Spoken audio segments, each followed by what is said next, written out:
Connais-tu quelque chose d'aussi vieux que le monde? Quelque chose qui est plus ancien que tout? Quelque chose que personne jusqu'ici n'a pu contrôler?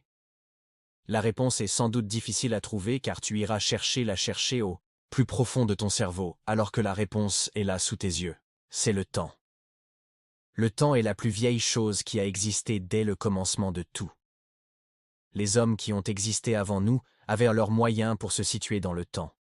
Ils se fiaient au lever du soleil, au coucher du soleil, à l'arrivée des pluies, la fin de l'hiver.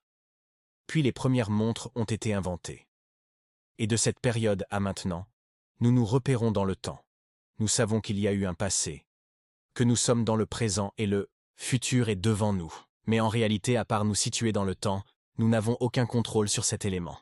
Nous ne pouvons pas faire revenir les événements du passé, ni les êtres qui sont partis, de la même façon que nous sommes incertains par rapport à tout ce qui arriverait dans le futur. En fin de compte, qu'est-ce que le temps? Est-il notre allié ou notre pire ennemi? Comment devons-nous le percevoir? Quel rôle joue-t-il dans notre vie? Dans cette vidéo, je pourrais te dire comment percevoir le temps pour vivre en harmonie avec lui. Écoute bien ceci.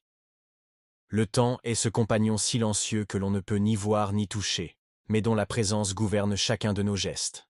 Il est notre allié, car il adoucit les blessures les plus vives. Ce qui aujourd'hui semble insupportable, demain s'effacera comme une empreinte sur le sable. Il est notre allié, car il éclaire la vérité. Il donne raison à ceux qui savent attendre. Il démasque les imposteurs. Il révèle la valeur de ce qui est authentique.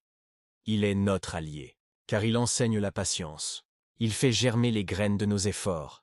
Il récompense la constance. Il construit pierre après pierre ce que l'instantané ne saurait élever. Mais le temps est aussi notre ennemi. Chaque battement de cœur est un pas de plus vers notre propre fin. Chaque ride est un rappel cruel que nous ne faisons que traverser. Chaque instant qui s'échappe est irrécupérable, condamné à n'être plus qu'un souvenir brumeux.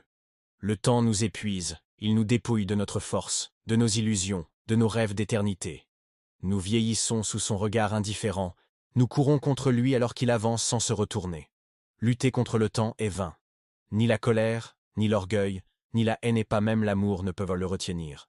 Il faut apprendre à marcher avec lui, humblement, car il est plus ancien que nos peines, plus sage que nos certitudes, plus fort que nos volontés. Le temps ne se combat pas. Il s'accepte, et dans cet abandon, notre seule victoire est d'admettre qu'il est plus fort que nous, mais nous pouvons être son allié.